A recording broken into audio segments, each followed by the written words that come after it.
Welcome to our channel Folk Street Mystery, where every story begins in shadow and every clue goes under a single street lamp. Step inside. The next case is already waiting. Don't forget to share thoughts. Your feedback keeps the mystery alive. Now let's begin. Nero Wolfe and the Hangman's Daughter, a Nero Wolfe-style detective mystery, full crime thriller story. Nero Wolfe and the Hangman's Daughter. Chapter 1, The Woman Who Arrived at Noon. If there is one sacred law in the brownstone on West 35th Street, it's this: nothing, absolutely nothing, interrupts Nero Wolfe between breakfast and his morning visit to the Orchids unless a bomb has gone off or someone's been murdered in the hallway. And even then, Wolfe might consider finishing his second cup of coffee first. It was a bright spring morning, the kind that made Manhattan look almost respectable. Sunlight slid through the tall front windows of the office and painted a square across Wolfe's Persian rug. I was at my desk, sorting the mail, bills, advertisements, 2 invitations Wolfe would refuse without opening, and a letter from a man in Cleveland who believed his neighbor was poisoning pigeons. Wolfe himself sat in the red leather chair behind his desk, weighing the morning paper in one hand and glaring at it like it had personally insulted him. "Archie," he rumbled, "the continued decline of journalistic standards is a civic catastrophe." I didn't look up. "Aha. And you are not listening." "Sure I am," I said. "Civic catastrophe. Happens every morning around here." He snorted, folded the newspaper with surgical precision, and pushed himself upright. That meant one thing: orchid time. Wolfe's orchids lived on the roof in a glass greenhouse that might as well have been a cathedral. From 9 to 11 every morning and 4 to 6 every afternoon, he vanished up there with Theodore Horstman, the orchid wizard. During those hours you could have marched a marching band through the office and Wolfe wouldn't have noticed. He was just heaving himself out of the chair when the doorbell rang. Wolfe froze. I checked the clock. 11:58 a.m. 2 minutes before noon. That's the danger zone: too late for orchids, too early for lunch, and exactly the moment when trouble likes to show up. Wolfe glared at me. "Archie. I hear it. See who it is. Already standing up." I went out to the hall and opened the door. The woman on the stoop looked like she'd been walking fast and thinking faster. She was in her late 20s, slim, pale, with dark hair pulled back in a way that had given up halfway through the job. Her coat was buttoned wrong, and her eyes had that restless shine people get when sleep hasn't been part of the plan. "Is this Mr. Nero Wolfe's house?" she asked. "You found it," I said. "Archie Goodwin. Come in before the neighbors start guessing." She stepped inside quickly, like the sidewalk might be following her. In the office, Wolfe had already resumed his seat, which meant the visitor had officially been granted a hearing. That alone was impressive. The woman stopped a few feet from the desk. "My name is Clara Vance," she said. Wolfe studied her over the rim of his glasses. "Miss Vance," he said, "you have arrived at a moment when my tolerance for interruption is limited. Kindly provide a reason that justifies your presence." She swallowed. "My father died 3 days ago." Wolfe blinked once. "People die constantly," he said calmly. "It is one of humanity's more reliable habits." I leaned against the desk. "Mr. Wolfe means," I said, "what makes your father's death our business." Clara Vance took a breath that looked like it had been waiting all morning. "My father was Edwin Vance," she said. The name didn't ring a bell for me, but Wolfe's eyebrows lifted a fraction of an inch. "That's practically fireworks." "He was the city's executioner," she added quietly. "For 15 years. Now that rang. The hangman. The guy who pulled the switch when New York State decided someone had run out of appeals." I whistled softly. "That's a family business that doesn't show up in the yellow pages," I said. Clara didn't smile. "My father retired 20 years ago," she said. "He lived quietly in Queens. No trouble. No enemies. Until he died," Wolfe said. "Yes. And you believe the death was not natural?" She hesitated. "The doctor said heart failure." But before he died, he said something. Wolfe's eyes sharpened. What did he say? Clara's voice dropped. He said, they are coming for the daughter. The room went quiet. I pushed away from the desk. Comforting last words, I said. She shook her head. He was terrified. I've never seen him like that. Wolfe folded his hands across his stomach. And you believe that someone intends to harm you? Yes. Why? I don't know. That earned her a long silence. Wolfe hated mysteries that started with missing information. It offended his sense of order. Finally he said, Miss Vance, the world contains many disturbed individuals. Your father may have been delirious. No. She reached into her handbag and pulled out a small envelope. My father gave me this before he died. She slid it across the desk. Wolfe didn't touch it. Archie. I picked it up and looked inside. One piece of paper. One sentence written in careful block letters. Harrow knows. I raised an eyebrow. Harrow, I said. Friend of yours, Wolfe? Not to my knowledge. Clara leaned forward. My father kept files about the executions he carried out. Notes, records, things he never told anyone. And these concern Mr. Harrow? Wolfe asked. I think so. Wolfe closed his eyes briefly. That's his version of pacing the floor. When he opened them again, the decision had been made. I regret to inform you, Miss Vance, he said, that I do not accept cases based on speculation, dying whispers, and anonymous names. Her face drained. But my time is valuable. My schedule is precise. And my orchids. The office doors suddenly burst open. Inspector Kramer from Homicide filled the doorway like a thundercloud in a hat. Wolfe. He stopped when he saw Clara. Then he spotted me. Goodwin, he growled. You're going to love this. Always do, I said. What happened? Kramer jerked a thumb toward the street. Man found dead 2 blocks from here this morning. That happens in New York, I said. Yeah, Kramer snapped. Except this one had Miss Vance's address in his pocket. The room got very still. Clara gripped the chair. My address? Kramer nodded. Name's Leonard Briggs. Retired Sing Sing prison guard. I glanced at Wolfe. Sing Sing, I said. Where Hangman go to work. Wolfe's eyes had gone very bright. Kramer looked between us. You know something about this? Wolfe leaned back in his chair. Inspector, he said calmly, it appears that someone connected to Miss Vance's father has already been murdered. Kramer scowled. Yeah. And? Wolfe steepled his fingers. And, he said softly, that suggests the existence of a problem worth solving. I grinned.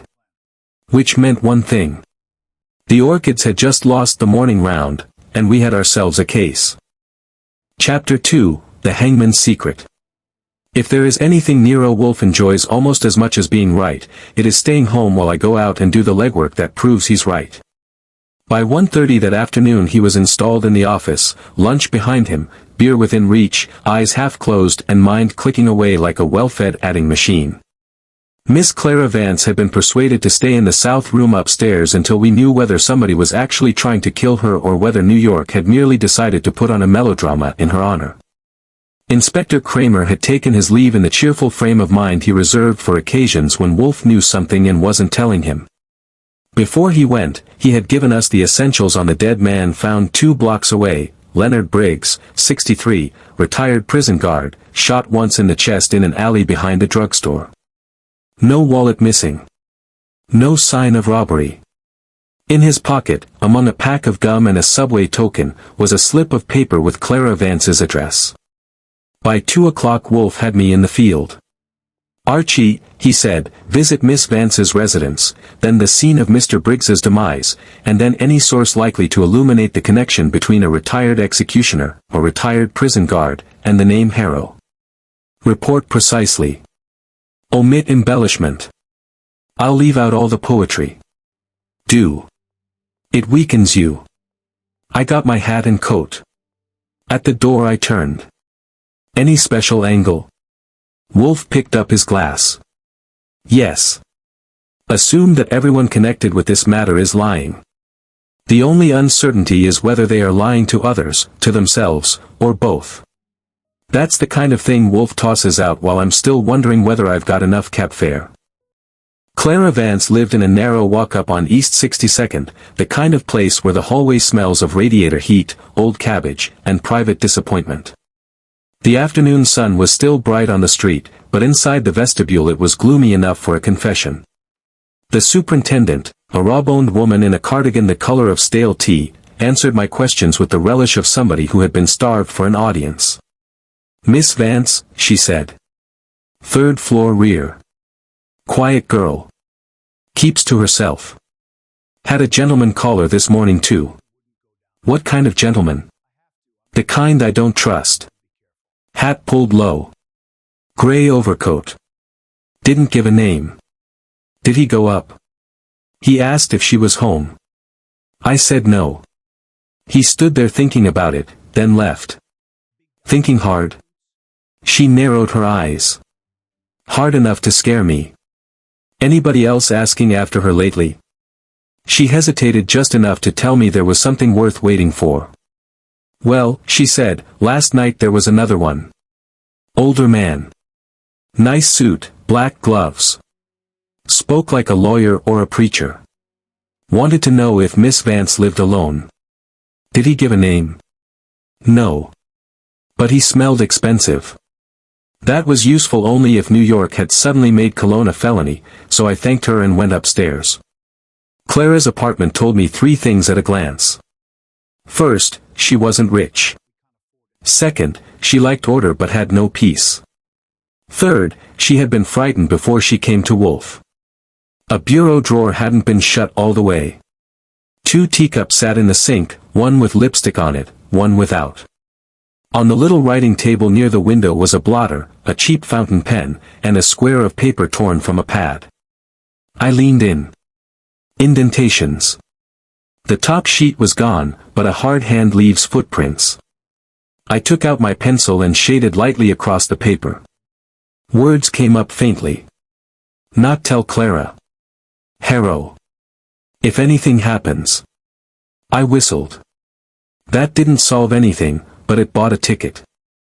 The closet held 3 dresses, 1 decent coat, and a shoebox full of old letters tied with ribbon. I didn't read them. I'm nosy for business, not for pleasure. In the bedroom nightstand I found a prescription bottle dated 2 weeks ago, sleeping tablets, modest dose.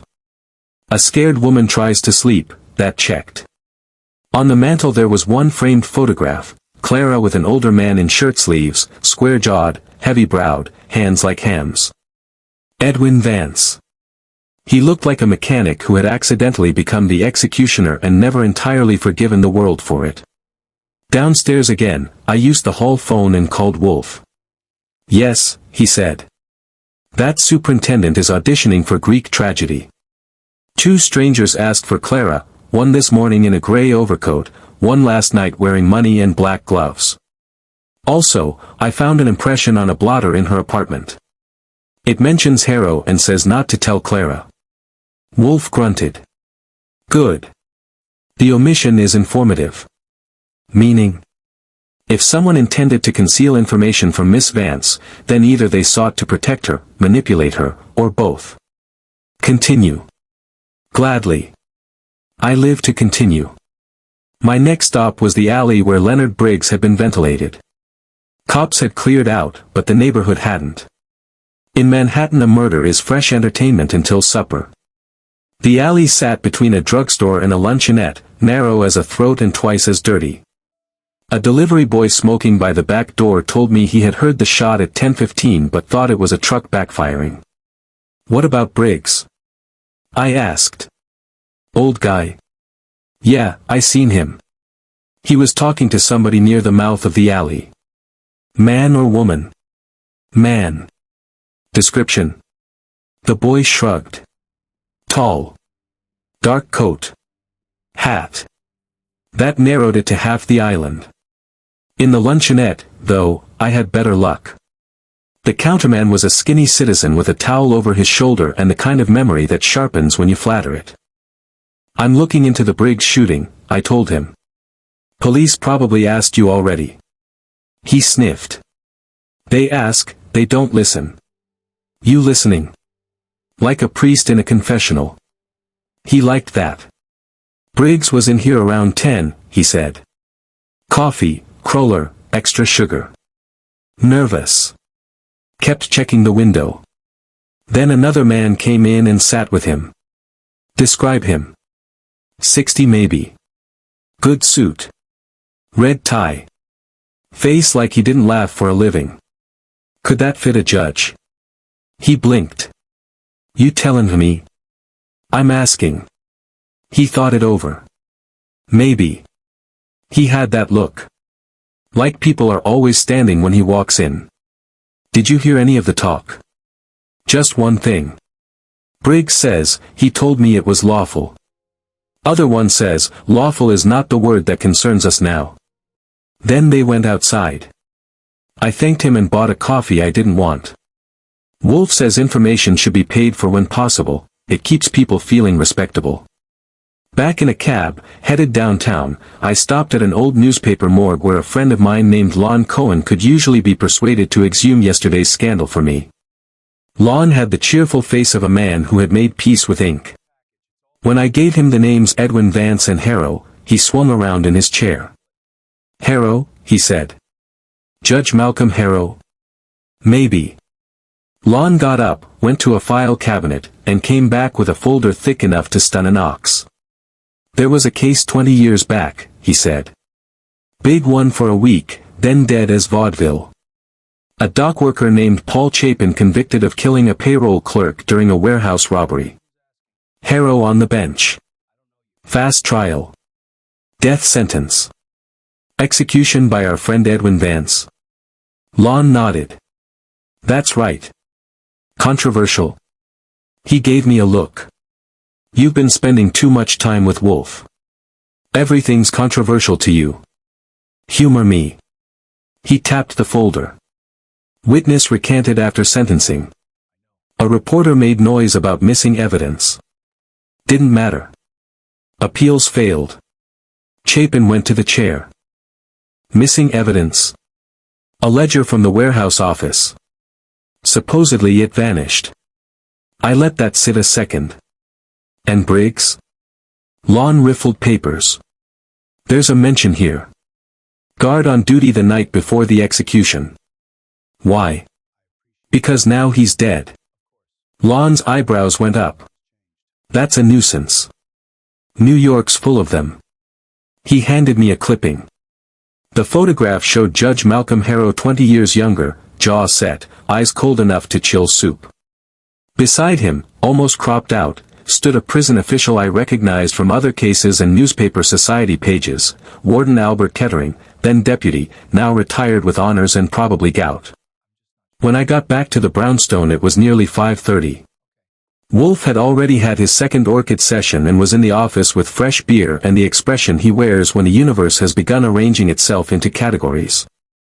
He didn't ask whether I had succeeded. Wolfe assumes success the way some men assume rain. I gave him the report from start to finish, Clara's apartment, the erased note, the superintendent's 2 visitors, the counterman's memory, the Chapin case, the vanished ledger, Judge Harrow, Warden Kettering, and Leonard Briggs saying, he told me it was lawful. Wolfe shut his eyes. Pfui, he muttered. I waited. That can be educational. At last he opened them. The phrase is instructive. Lawful. Why say that unless the action itself was morally dubious or administratively irregular? Meaning the execution? Possibly. Or something done in preparation for it. A substitution, a suppression, a falsification. You make that sound downright unhealthy. It is. Also, Miss Vance omitted a fact. That got me. Which one? She said she did not know why anyone would wish her harm. Yet in her apartment someone wrote a note mentioning Harrow and urging that Clara not be told. Therefore either she knew more than she admitted, or someone close to her did. I nodded. There's another angle. Somebody was watching for her this morning. Wolfe's gaze sharpened. Not merely watching. Seeking. Mr. Briggs had her address. He met a man who may have been Harrow or someone of Harrow's sort. Then he died. We are no longer dealing with a dying man's panic. We are dealing with active suppression. Before I could answer, the front bell rang. I got up, crossed the hall, and opened the door. No one was on the stoop. Then I looked across the street. A man stood half-hidden beside a lamppost, hat brim low, gray overcoat buttoned high. He wasn't smoking, wasn't reading a paper, wasn't pretending to do a thing except watch the brownstone with patient, professional attention. When he saw me looking, he turned and walked away, not hurried, not casual either, just smooth. I let him get half a block, then went back inside for my hat. Wolfe took one glance at my face. Well? Your speculation just crossed the street in a gray overcoat, I said. And unless he's selling encyclopedias, he's here for Clara. Wolfe lifted his glass, eyes glinting. Then, Archie, he said, you had better follow him. Chapter 3, A Murder in Broad Daylight. When Nero Wolfe tells you to follow someone, he does it with the calm authority of a man who will remain comfortably seated while you do all the athletic work. That's part of our arrangement. He solves the puzzle, I chase the pieces around Manhattan. The man in the gray overcoat had already turned the corner when I stepped outside the brownstone. Late afternoon traffic on 35th Street was humming along nicely, taxis honking, delivery trucks complaining, and pedestrians weaving around each other like everyone had a personal appointment with destiny. I spotted him halfway down the block. He was tall, mid-40s maybe, with the kind of careful stride that said he knew exactly where he was going but didn't want anyone to notice. The gray overcoat fit him too well to be cheap. Hat pulled low, collar up. A professional shadow. I kept 30 yards between us. You learn that trick early. Too close and he spots you. Too far and you lose him to the city's talent for swallowing people whole. He turned south on 7th Avenue. The afternoon sun was still bright, throwing long reflections off storefront windows. People were coming out of offices, taxis were lining up like yellow dominoes, and somewhere nearby a newsboy was yelling about a baseball score. The man paused outside a cigar shop. Not to buy cigars. To check the window reflection. Classic move. He saw me. I knew he saw me because the angle of his head changed by exactly half an inch. Then he started walking again. Faster. Well, I muttered, if we're dancing, let's dance. He crossed the avenue against the light. I followed between two taxis whose drivers had opinions about my ancestry. The man moved east now, cutting through the afternoon crowd toward a row of office buildings. Suddenly he turned down a side street. When I reached the corner and looked down it, he was already halfway along the block, heading toward a small public square with benches and a newspaper kiosk. And he wasn't alone anymore. Another man stood near one of the benches, facing him. I slowed down. The square was open, bright with sunlight, people scattered around reading papers or eating sandwiches. About as public as you could get in Manhattan without hiring a brass band. Gray Coat walked up to the other man. They spoke briefly. I edged closer, stopping near the kiosk to pretend interest in the evening edition. From 20 feet away I caught fragments. Shouldn't have come here, the second man was saying. Gray Coat answered quietly. Too late. The other man looked nervous. Mid-50s, thin face, brown suit that had seen better days. He kept glancing around like a rabbit that had misplaced the woods. She's already with Wolfe, he whispered. My ears perked up. Gray Coat stiffened. Are you certain? Yes. I saw her go in. That explained why he had been watching the brownstone. Gray Coat's voice dropped lower. That complicates matters. I leaned slightly to the side to get a better view. Which is when the shot came. Crack. Sharp, clean, echoing across the square like someone snapping a giant twig. For half a second nobody moved. Then the man in the brown suit jerked backward and collapsed onto the pavement. People started screaming. Gray coat spun around, scanning rooftops and windows with professional speed. Whoever had fired the shot was good. No second shot, no flash, no clue. Just the body on the ground. Gray coat looked once more toward the buildings, then walked quickly, very quickly but not quite running, toward the far corner of the square. I had a choice, chase him or check the victim. I chose the victim. By the time I reached him a small crowd had already formed. The man lay on his back, eyes wide, a dark stain spreading across his shirt. Chest wound. Clean work. I knelt beside him. Easy, I said quietly. He looked at me like he was trying to remember where he'd seen my face before. His lips moved. I leaned closer. Harrow, he whispered. Then his head rolled sideways. The siren of a police car started wailing somewhere up the avenue. Great. I stood up and looked toward the corner where Gray Coat had disappeared. Gone. Like a ghost who had remembered another appointment. 10 minutes later Inspector Kramer arrived, pushing through the crowd with the enthusiasm of a man who had already had too many murders that week. He spotted me instantly. Goodwin. I gave him my best innocent smile. Hello, Inspector. He glared at the body. Don't tell me this is another one connected to your case. Depends, I said. What's his name? Kramer crouched beside the corpse while a uniform checked the pockets. ID says Thomas Riker, the cop reported. Insurance clerk. Kramer grunted. Riker worked 20 years ago as a court stenographer, I said helpfully. Kramer looked up sharply. How do you know that? I don't, I admitted. But I'd bet $1 he was in the courtroom when Paul Chapin got sentenced. Kramer's eyes narrowed. You'd better start talking. So I did. I told him about Clara Vance, her father Edwin the Hangman, Leonard Briggs the prison guard, the old Chapin execution, and the mysterious name Harrow. Kramer listened with the kind of expression that suggested ulcers. When I finished he stood up slowly. So now we've got 2 bodies connected to a 20-year-old execution. Looks that way. And someone just shot this guy in the middle of a public square. Excellent marksmanship, I said. Kramer glared again. Did you see the shooter? Nope. Did you see anyone suspicious? Just a man in a gray overcoat who left in a hurry. Description. I gave him one. Kramer wrote it down. Then he straightened up and pointed a thick finger at me. You go tell Wolfe something from me. What? If this turns into a circus he's buying the popcorn. I tipped my hat. Always a pleasure doing business. By the time I got back to the brownstone, dusk was settling over the city.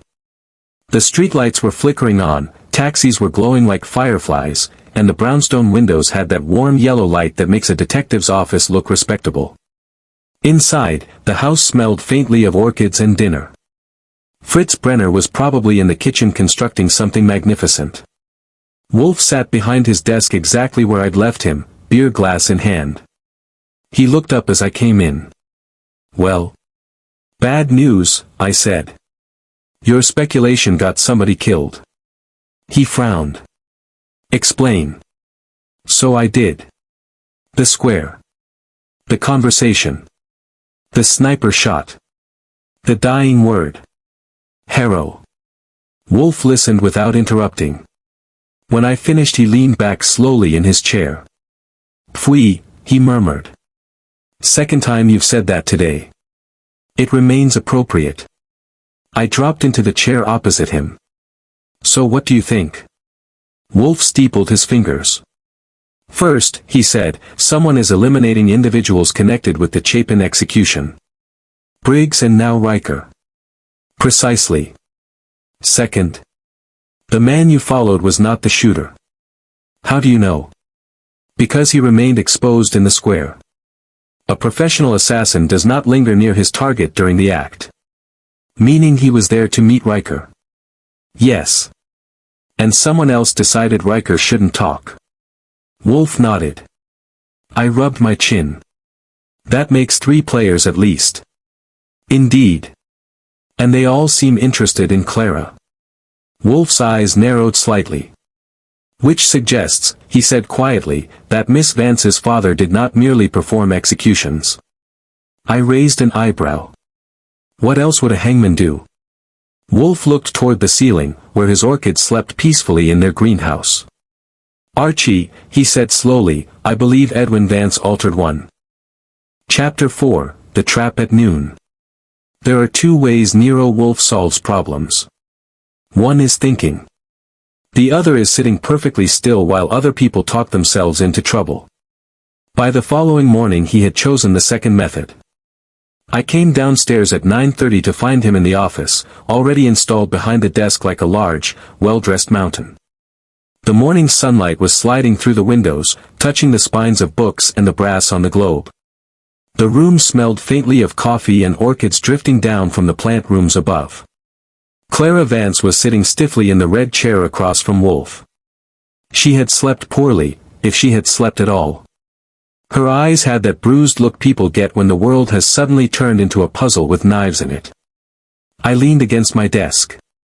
Wolfe looked at me. Archie, he said, I trust Inspector Kramer has not yet arrested you. Not yet, I said. But he's warming up. Good. He folded his hands. Miss Vance, he said calmly, it is time for you to tell us everything your father left behind. She hesitated. I told you already. He kept records of executions. Old papers. Yes. And you have them. Her fingers tightened on her handbag. Yes. Where? In a storage locker in Queens. Wolfe nodded slowly.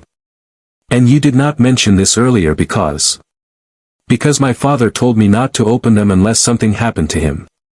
Something has. Yes. And you have not opened them. No. Wolfe sighed. Archie. Yeah. You will retrieve these documents immediately after breakfast. Queens, I said. I'll bring a sandwich. Clara leaned forward. You think they're important? Wolfe looked at her steadily. My dear young woman, 2 men are dead. Someone attempted surveillance of this house. Another individual was assassinated yesterday in public daylight. He paused. Your father's records are not merely important. They are explosive. She swallowed. What did he do? Wolfe's eyes flicked toward me. Archie. Your guess yesterday, I said. About altering an execution. Clara stared at us. That's impossible. Wolfe shrugged slightly. So was yesterday's murder in the square. Before she could answer, the doorbell rang. I checked the clock. 10:02 a.m. Company, I said. When I opened the door, the visitor standing on the stoop looked like a man who had been practicing authority his whole life. Tall. Thin. Silver hair combed straight back. Immaculate dark suit. His eyes had the chilly patience of someone accustomed to delivering sentences. Good morning, he said. I am Judge Malcolm Harrow. I smiled politely. Of course you are. He stepped inside. When we entered the office, Wolfe rose a few inches in his chair, which is the closest he comes to standing for anyone. Mr. Wolfe, Harrow said. Judge Harrow. They studied each other like 2 chess players who had just noticed the board. Clara went pale. You. Harrow glanced at her briefly. Miss Vance. Did you follow me here? She asked. He ignored the question and turned back to Wolfe. I understand you are investigating matters connected to the execution of Paul Chapin. Wolfe raised an eyebrow. I am curious how you obtained that understanding. Inspector Kramer, Harrow said smoothly. He telephoned me this morning. That sounded exactly like Kramer. Wolfe gestured toward a chair. Please sit. Harrow did. He sat very straight. Men who spend their lives in courtrooms usually do. I came, Harrow said, because I prefer clarity to rumor. Chapin was lawfully convicted and executed 20 years ago. Any suggestion otherwise is irresponsible. Indeed, Wolfe said mildly. Clara spoke suddenly. My father believed Chapin was innocent. Harrow's eyes snapped toward her. And your father was mistaken. You know that? I presided over the trial. That doesn't make you right. The temperature in the room dropped about 10 degrees. Wolfe lifted a hand slightly. Please. Everyone went quiet. Wolfe leaned back. Judge Harrow, he said, were you acquainted with Leonard Briggs? Harrow's expression didn't change. Yes. And Thomas Riker? Yes. They are both dead. I read about that. Did you meet Mr. Riker yesterday afternoon? A pause. Just long enough to notice. Yes. What was the purpose of the meeting? He contacted me. Why? He claimed to possess information regarding the Chapin case. And? Harrow's mouth tightened. He was mistaken. Nevertheless, Wolfe said calmly, he was murdered minutes after speaking with you. I assume the police will investigate. Oh, they will. Harrow stood up suddenly. If this conversation is intended to imply. It is not, Wolfe said. Harrow stopped. Wolfe continued quietly. It is intended to observe. For a moment nobody spoke. Then Harrow turned and left the room. When the front door closed I looked at Wolfe. Well, I said, that was friendly. Clara was trembling slightly. He's hiding something. Yes, Wolfe said. What? He didn't answer. Instead he turned toward me. Archie. Yeah. Telephone warden Albert Kettering. The retired one? Yes. Why? Because, Wolfe said, he attended the Chapin execution. And I wish to see him here. I picked up the phone. Kettering lived in Westchester now, but after I dropped Wolfe's name and the phrase 2 murders, he agreed to come down. When I hung up Wolfe was staring thoughtfully at the ceiling. What are you thinking? I asked.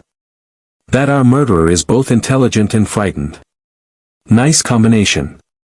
Yes. Frightened of what? Exposure. Clara spoke softly. Exposure of what? Wolfe looked at her. Of the truth about Paul Chapin. At noon precisely the doorbell rang again. This time the visitor was a heavy-set man with a cane and a red face that suggested a lifelong friendship with bourbon. Albert Kettering, he announced. I led him into the office. When he saw Clara he blinked. Edwin Vance's girl, he muttered. Yes, Wolfe said. Kettering sat down heavily. What's this about? Wolfe folded his hands. Mr. Kettering, you supervised the Chapin execution. Yes. Did anything unusual occur that night? Kettering shifted in his chair. No. Wolfe studied him. Nothing. No. Wolfe sighed. Mr. Kettering, Leonard Briggs is dead. Thomas Riker is dead. Someone is murdering individuals connected with that execution. Kettering stared at him. Why? Wolfe's voice softened. Because Edwin Vance left evidence. The room went very still. Kettering's eyes flicked toward Clara. What evidence? That the execution may have been compromised. Kettering gripped his cane. You're crazy. Am I? Yes. Then perhaps, Wolfe said gently, you will explain why someone is eliminating witnesses. Kettering opened his mouth. And stopped. Because at that exact moment the office door opened again. Inspector Kramer stepped in. He looked around the room slowly. Clara. Kettering. Wolfe. Me. Well, he said. This looks like a party. Wolfe nodded calmly. Indeed, Inspector. And you're all invited. Kramer crossed the room. What's going on here? Wolfe's eyes gleamed. Merely the beginning of a revelation. Kramer snorted. Then start revealing. Wolfe leaned back in his chair. Not yet. Why not? Wolfe smiled faintly. Because, he said, one guest has not arrived. Chapter 5, The Hangman's Final Justice. There are moments in Nero Wolfe's office when the air gets so tight you could slice it and sell it in envelopes. This was one of those moments. Inspector Kramer stood near the door looking like a man who had just been invited to dinner and discovered the roast might be him. Clara Vance sat rigid in the red chair, hands clenched in her lap. Albert Kettering gripped his cane so hard the wood creaked. And Nero Wolfe, large, calm, immovable Nero Wolfe, sat behind his desk like a judge who had already written the verdict but hadn't bothered to read it yet. I leaned against my desk, waiting. Kramer broke the silence. All right, Wolfe, he said. You said we were waiting for somebody. Who? Wolfe glanced at the clock. Patience, Inspector. I'm fresh out of it. Wolfe ignored him. Which is one of the reasons Kramer keeps coming back. Nobody else in Manhattan treats him like a mildly interesting inconvenience. 2 minutes passed. Then the doorbell rang. I went to answer it. Standing on the stoop was Judge Malcolm Harrow. He looked exactly as he had the day before, perfect suit, perfect posture, perfect self-control. Mr. Goodwin, he said coolly. Judge, I said. You're right on time. When we entered the office, Harrow stopped. He saw everyone at once. Clara. Kettering. Kramer. And Wolfe. Something flickered behind his eyes, just for a moment. Then it was gone. I was informed, he said carefully, that you wish to speak with me again. Wolfe gestured to a chair. Please sit. Harrow remained standing. I prefer to stand. Wolfe shrugged slightly. As you wish. The room went quiet again. Wolfe folded his hands across his stomach. Ladies and gentlemen, he said calmly, we are assembled because 3 men connected with the execution of Paul Chapin are now dead, or nearly so. Kramer frowned. 2 men, he said. Wolfe shook his head. 3, Inspector. Everyone turned. Wolfe looked directly at Judge Harrow. Because Leonard Briggs was murdered, Wolfe continued, Thomas Riker was murdered, and Edwin Vance was murdered. Clara gasped. My father died of heart failure. No. Wolfe's voice was soft. He was poisoned. The room froze. Kramer stared. You've got proof of that? Not yet, Wolfe said calmly. But we will. Clara whispered, why? Wolfe leaned back slightly. Because Edwin Vance discovered something 20 years ago. He turned his gaze toward Kettering. Mr. Kettering, you supervised the Chapin execution. Kettering nodded slowly. Yes. And you know what Vance discovered? Kettering's face had turned gray. No. Wolfe's eyes sharpened. Yes. Silence. Then Kettering's shoulders sagged. All right, he muttered. Yes. Clara looked at him in shock. What? Kettering avoided her eyes. The night before the execution, he said, evidence arrived at the prison. Late. What evidence? Kramer demanded. A ledger from the warehouse where the robbery happened. Missing evidence, I said. Kettering nodded. It showed Chapin wasn't even in the building when the clerk was killed. The room went dead quiet. Clara whispered, he was innocent. Yes, Kettering said. Kramer's voice was sharp. Then why the hell was he executed? Kettering looked slowly toward Judge Harrow. But Harrow spoke first. That is absurd. Wolfe's voice remained calm. Is it? Yes. You received that ledger before the execution. No. Yet Leonard Briggs told Thomas Riker something interesting yesterday, Wolfe said. Kramer leaned forward. What? Wolfe looked at Harrow. He said, he told me it was lawful. No one moved. Wolfe continued quietly. The ledger arrived. Edwin Vance saw it. Kettering saw it. Briggs saw it. Riker transcribed the late court order. Clara's voice shook. What order? Wolfe's eyes never left Harrow. The order that allowed the execution to proceed anyway. Kramer turned slowly toward the judge. Harrow's expression had hardened. That order was entirely legal. Perhaps, Wolfe said. But morally catastrophic. Harrow's voice rose. Chapin was a criminal. The ledger proved otherwise. It proved nothing. Wolfe shook his head. It proved that another man committed the robbery. Kramer's eyes narrowed. And that man?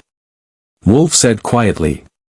A business partner of the warehouse owner, who later donated generously to Judge Harrow's political ambitions. The silence in the room was absolute.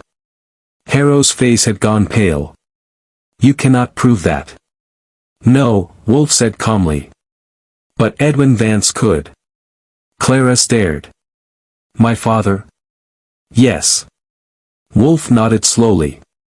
He kept copies of everything. Every execution record. Every irregularity. Clara's voice trembled. The storage locker. Exactly. One execution. One criminal. The system had to stand. Clara's voice broke. He was innocent. Harrow snapped. Justice requires sacrifice. Wolfe's voice turned cold. No. The room fell silent. Justice, Wolfe said quietly, requires truth. Inspector Kramer stepped forward. Judge Malcolm Harrow, he said, you're under arrest for the murders of Edwin Vance, Leonard Briggs, and Thomas Riker. The judge didn't resist. He simply looked tired. As Kramer led him toward the door, Harrow paused. He looked once at Clara. Then he left. The door closed. For a long moment nobody spoke. Finally Clara turned to Wolfe. My father, he tried to fix it. Wolfe nodded gently. Yes. She wiped her eyes. Thank you. Wolfe shifted in his chair, suddenly uncomfortable. Pfui. Gratitude is unnecessary. I grinned. You can still send flowers. She smiled weakly and left. When the door shut behind her, Wolfe leaned back with a sigh. Well, he said. That was tiresome. You love it. I do not. You absolutely do. He picked up his beer. Archie. Yeah.